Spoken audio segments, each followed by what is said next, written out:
Before Apple became one of the most valuable companies in history, Steve Jobs was a college dropout sleeping on the floors of his friends' dorm rooms. No money, no degree, no safety net, no real plan. At one point, he was walking 7 miles across town every Sunday just to get one decent meal at a Hare Krishna temple. He was returning empty Coca-Cola bottles for deposit money, 5 cents at a time, just so he could buy food. This was not the story of a rich kid with an Ivy League degree. There was no inheritance waiting for him, no powerful mentor quietly opening doors, no perfect roadmap to greatness. And yet, decades later, the company he built would change how we listen to music, how we make phone calls, how we watch movies, how we work, shop, communicate, and remember our own lives. iPhone, Mac, iPod, Pixar, Apple. All of it traces back to one strange, intense, difficult young man who, by every normal measure, should have failed. But the strangest part of the story is not that he built Apple. It's that Apple almost succeeded without him. And then, after he was gone, it nearly died. So how does a broke college dropout, a man who was kicked out of his own company, end up building one of the most valuable companies human beings have ever created? To understand that, we have to go back before Apple, before the garage, before the black turtleneck, before anyone knew the name Steve Jobs. Steve Jobs was given up for adoption the day he was born. His biological mother was a young graduate student who wasn't ready to raise a child. She wanted him placed with a college-educated family. Instead, he was adopted by Paul and Clara Jobs, a working-class couple in California. Paul was a mechanic. Clara was an accountant. Neither had finished college. But they made one promise. Someday, somehow, this boy would go to college. That detail matters. Because years later, that promise would push Steve into a school his family could barely afford. And that decision, which looked reckless at the time, would quietly set the rest of his life in motion. As a kid, Steve was not easy. He was curious in a way that could exhaust adults, restless in a way that frustrated teachers. He took apart radios. He rebuilt electronics on the kitchen table. He asked questions people didn't always want to answer. He didn't quite fit in at school. He didn't quite fit in with the kids around him. Some teachers saw brilliance, others just saw trouble. But under all of that was the thing that would define him. Most kids who loved electronics loved machines. Steve was different. He cared about how machines worked, but he also cared about something many engineers ignored. He cared about how they felt.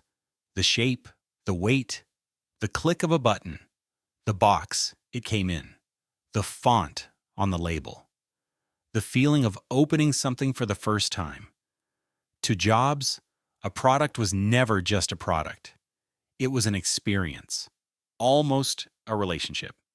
That obsession, that feeling matters as much as function, would become the secret ingredient inside almost everything Apple built. But at this point, he wasn't building a company. He was just a strange, intense kid in California who didn't know where he belonged. Then he made a decision that looked, on paper, like the worst mistake of his life. Steve Jobs got into Reed College in Oregon, a small, expensive liberal arts school his parents could not truly afford. But they had made that promise, so they paid. They drained their savings to send him to the college he had chosen. And after 6 months, Steve quit. He couldn't justify it anymore. He watched his parents' money disappear into classes he didn't care about. He had no major that made sense, no path that felt real, no idea what he wanted his life to become. So he dropped out, but he didn't leave. That's the part people skip. Jobs officially dropped out of Reed, but he stayed on campus. He kept sleeping on friends' floors. He kept returning Coke bottles for change. He kept walking miles for a free meal. And with that freedom, he stopped taking the classes he was supposed to take. He started dropping into the ones that pulled him in. One of them was calligraphy. On the surface, it was the least practical thing a future tech founder could study. Hand lettering, typefaces, serif shapes, spacing between letters, the art of beautiful writing. It had nothing to do with computers, nothing to do with business, nothing to do with engineering. By every practical measure, it was useless. He had no idea it would ever matter. Then, 10 years later, when he and his team were designing the first Macintosh, it all came back. Beautiful typography, multiple fonts, proportional spacing, a computer that didn't just process text, but made text feel designed. The Mac became the first personal computer with truly beautiful type, and that one decision helped shape the visual language of every computer and phone that came after it, including the one you're probably watching this on right now. Jobs could not have planned that. The dots only connected backwards. But this is the part that matters. He didn't walk into that class because it was strategic. He walked in because it fascinated him, because he followed taste before he could explain it. That instinct, chasing what felt meaningful before anyone else saw the point, was about to lead him to the most important partnership of his life.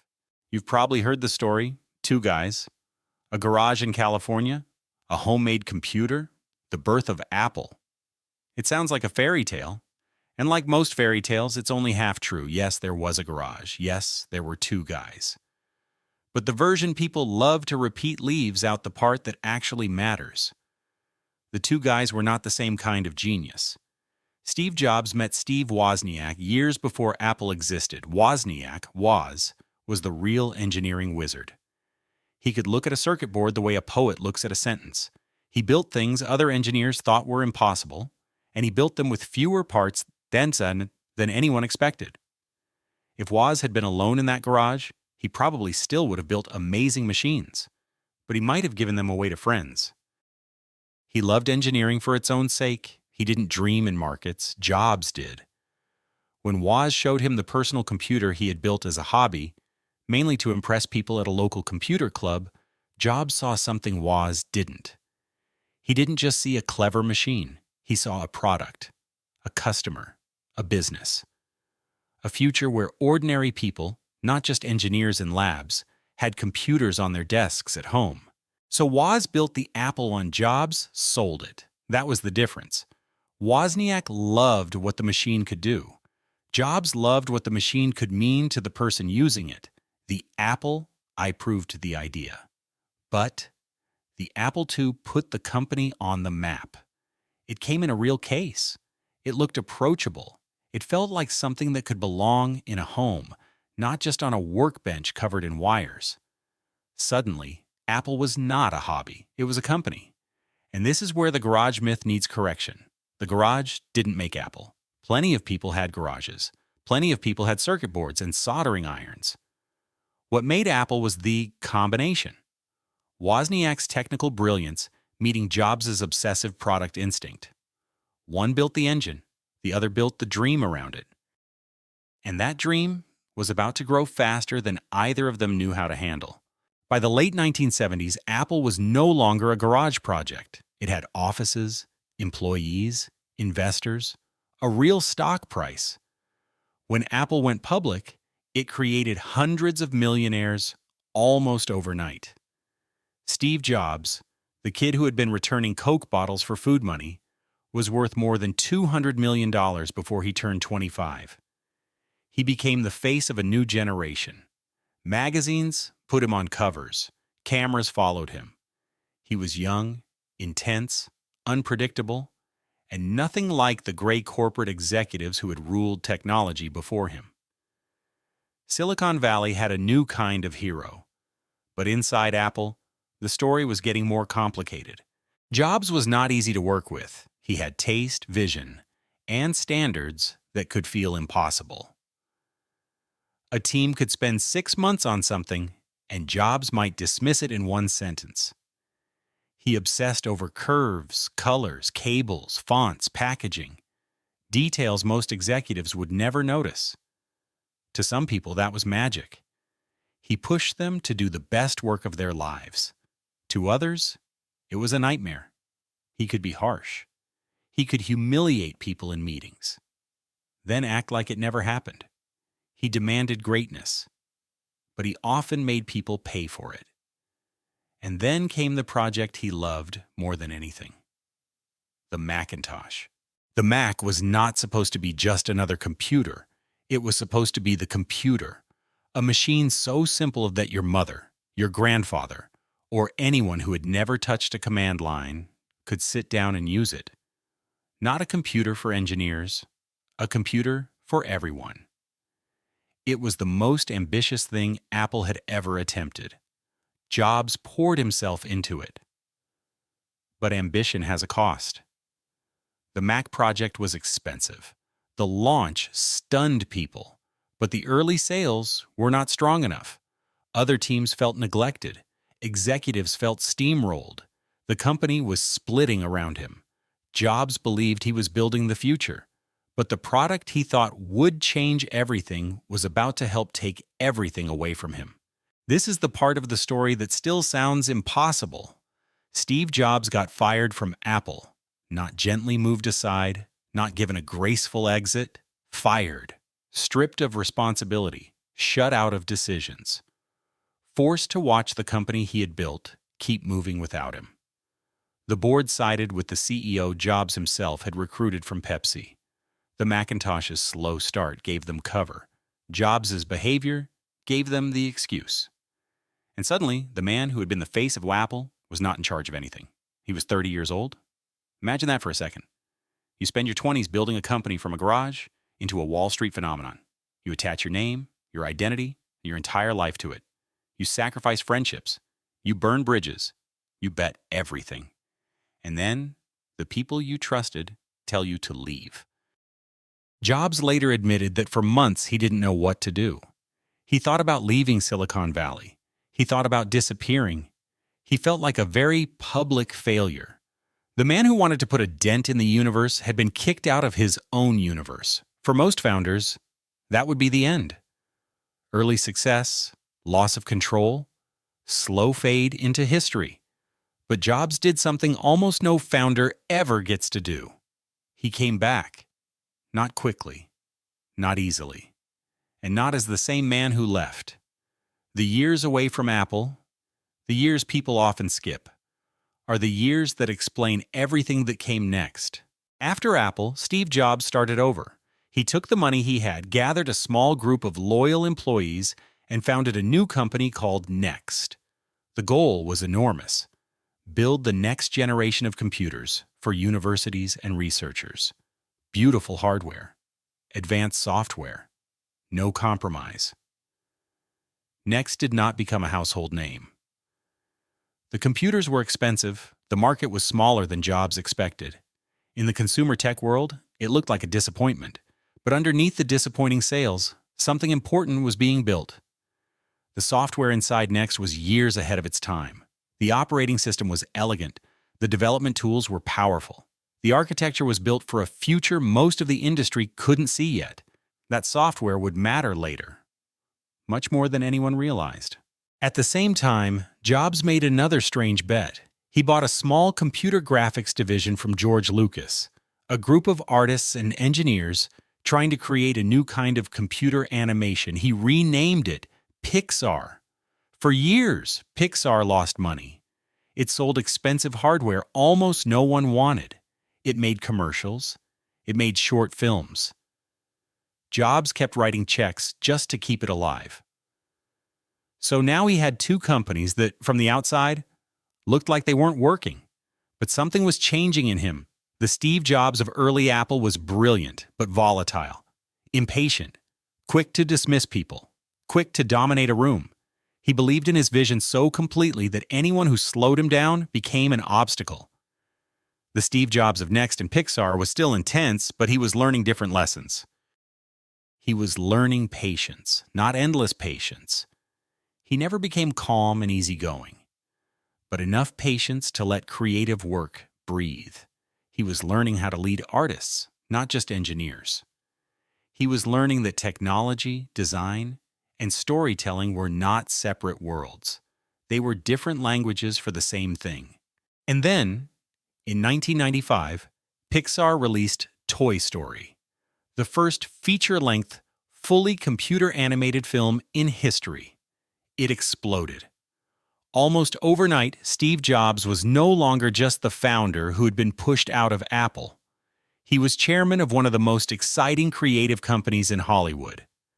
The man written off a decade earlier was back on magazine covers, but this time with a deeper kind of confidence.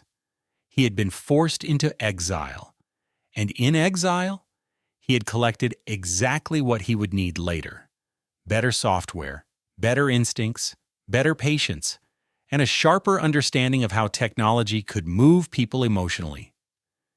He just didn't know yet that Apple was about to need all of it.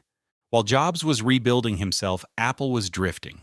It didn't collapse immediately. It was still large, still recognizable, still profitable for a while.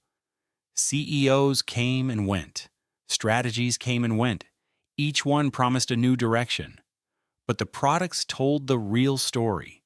Apple started shipping more and more of them: laptops, desktops, odd hybrid devices, overlapping product lines for overlapping markets, names so confusing even Apple's own salespeople struggled to explain them.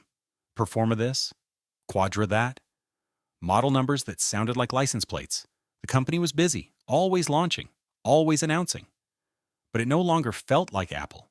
The rebellious company that once challenged gray corporate computing was starting to look like the thing it used to mock. Microsoft and Windows were taking over the personal computer market. Cheaper PCs were everywhere. The Mac's magic was fading. The press, which once treated Apple like a revolution, began writing obituaries. By the mid-1990s, Apple was losing money. Talented people were leaving. Analysts were putting the company on death watch. People openly wondered whether Apple should sell itself, merge with someone bigger, or simply admit it was over. And buried inside that crisis was one urgent problem. Apple needed a new operating system.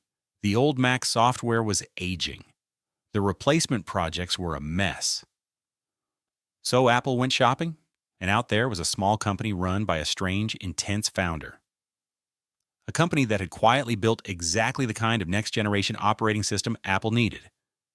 You already know the company. The question was no longer just whether Apple would buy NeXT's software. The question was whether Apple was about to invite Steve Jobs back into the room. And if they did, was he coming back in time to save it, or too late to matter? In 1997, Apple bought NeXT.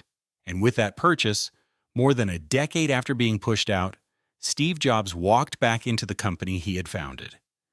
He did not return as a conquering hero, not officially. First, he was an advisor, then interim CEO. The board was nervous. Employees were unsure. Apple was bleeding money. Most analysts thought the company had months, not years. What Jobs did next is still studied for a reason. He didn't start by launching a giant new product. He didn't make a dramatic promise to outspend Microsoft. He didn't try to fix everything by adding more. He cut. He looked at Apple's product line, left dozens of confusing, overlapping models, and killed almost all of it. Then he drew a simple 2x2 grid. Consumer, Pro, desktop, laptop, 4 boxes, 4 products. That was the company. If a project didn't fit, it was gone. Imagine working there in that moment. Maybe you had spent 2 years building a product. Maybe you believed in it. Maybe it was the best work you had ever done. Then Jobs walks in, decides it does not belong to the future, and shuts it down. It was brutal. People lost jobs. Entire divisions disappeared. But for the first time in years, Apple had focus. Then Jobs turned to the brand. He brought in a campaign that didn't talk about specs. Not megahertz, not memory, not technical superiority. It barely talked about products at all. It said, "Think different." And it showed the faces of people who refused to fit in. Artists, scientists, rebels, dreamers. In one campaign, Apple stopped sounding like a struggling computer company. It sounded like itself again. Then came the iMac. Bright, translucent, curved, friendly. It looked nothing like the beige boxes filling offices around the world. It almost didn't look like a computer, and it was a hit. People suddenly remembered what Apple could be when it had a point of view, when someone in the room had the courage to say no to almost everything. That is the part worth pausing on. Most CEOs try to save a dying company by adding more products, more markets, more strategies, more noise. Steve Jobs saved Apple by removing. He cut until the company's soul was visible again. But the iMac was only the warm-up, because the next wave of products would not just save Apple, they would reshape modern life. In 2001, Apple introduced the iPod, a small white rectangle, a scroll wheel, 1,000 songs in your pocket. Before the iPod, music lived in albums, cases, shelves, and messy files scattered across computers. After the iPod, music became something you carried everywhere. Not because Apple invented digital music players, it didn't, but because Apple made one that felt complete. The device, the software, the design, the experience, the feeling. Then came iTunes. Buying a song became one click. The chaos of digital music, shady downloads, broken formats, ugly interfaces, was replaced by something simple enough that millions of people just paid 99 cents and moved on. But the iPod was rehearsal. In 2007, Steve Jobs walked onto a stage in San Francisco. He was thinner than before. He moved more slowly, but the room still belonged to him. He said Apple was introducing 3 products: a widescreen iPod with touch controls, a revolutionary mobile phone, and a breakthrough internet communicator. The audience clapped. Then he said it again and again until the room understood. They were not 3 devices. They were one, the iPhone. Look around right now, the screen you're watching, the way you check the weather. Order food, call a ride, take a photo, send a message, watch a video, fall asleep, wake up. So much of that traces back to that stage, that product, that moment. And here's why the iPhone is the perfect payoff to this entire story. Inside it was everything Jobs had collected along the way. The obsession with how an object feels in your hand. That was the boy taking apart radios. The beautiful typography on the screen. That was the dropout sitting in a calligraphy class he didn't have to take. The seamless software. That was NeXT, finally finding its purpose. The understanding of storytelling and mass emotion. That was Pixar. The discipline to remove everything unnecessary. That was the Apple comeback. Every detour, every failure, every humiliation, every year in the wilderness had been preparing him for this one object. When Jobs held up the iPhone, he was not just launching a phone, he was compressing everything he had learned. Design, software, storytelling, simplicity, control, emotion, into one piece of glass people could hold in their hands. Then came the iPad and the App Store, a whole ecosystem of devices that worked together, spoke the same visual language, and arrived in the same kind of carefully designed box. By the end, Apple was no longer just a computer company. It had become the most valuable company in the world.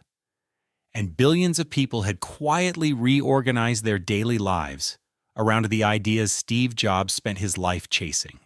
But it would be dishonest to end there. Steve Jobs was not a saint. He was not a clean movie hero. The people who worked with him have spent decades trying to explain what he was really like. And almost none of those explanations are simple. He could electrify a room. He could make a designer feel like they were doing the most important work in the world. He could hand an engineer an impossible problem, convince them they were capable of solving it, and then watch them actually solve it. He could also be brutal. He fired people in elevators. He humiliated employees in meetings. He told teams their work was terrible, sometimes days before launch. He could be cold to family, cruel to friends, and impossible to satisfy. Some colleagues called his influence a reality distortion field, and they were only half joking. The official version is that Apple was built on impossibly high standards. The more complicated version is that those standards also produced fear, exhaustion, broken relationships, and people who left quietly and never forgot what it cost. So the question stays open. Does the work justify the cost? Does genius excuse cruelty? Can you separate the products people love from the way the person behind them treated the people around him? People who knew Jobs answer that differently. Some say it was worth it. Some say it absolutely was not. You don't have to settle that debate to understand the story, but any honest version has to admit the price was real. It was paid by him, and it was paid by the people around him. So let's go back to where we started. A college dropout sleeping on dorm room floors. Returning Coke bottles for change. No money, no degree, no clear path, no safety net. How did that person build one of the most valuable companies in human history? The honest answer is not that he was the best engineer in the room. He wasn't. It is not that he had a perfect plan. He didn't. It is not that he never failed. He failed publicly, painfully, and more than once. What he had were three things: taste, conviction, and the ability to stand between art and technology without choosing one over the other. He had taste. An unreasonable obsession with how things looked, felt, sounded, and worked together. He had conviction, the willingness to say no to 99 ideas to protect the one that mattered. And he had the rare ability to see technology not as machinery, but as something emotional. That is why Apple was never just a hardware company. That is why people line up for products they could order online. That is why opening an Apple box feels more like a ritual than a transaction. Apple did not win simply because it made powerful machines. It won because it made machines feel personal. So the lesson is not drop out of college. It is not be ruthless. It is not even follow your passion. The lesson is quieter. Being different is not enough. Lots of people are different. Lots of people are weird. Lots of people see the world in a way no one around them understands. What matters is whether you can take that private way of seeing the world and turn it into something other people can use, touch, feel, and understand. Steve Jobs did not build Apple because he followed the normal path. He built it because he saw what most people missed. Technology was never just about circuits, chips, or code. It was about taste, emotion, simplicity, and the belief that a machine could feel personal. That is what he really built. Not just a company, a way of thinking about products that the rest of the world is still trying to copy. If you enjoyed this story, consider subscribing. We do deep dives like this on the people who quietly built the modern world. The founders, the outsiders, the dropouts, the dreamers, and how they actually pulled it off. And before you go, I want to hear from you.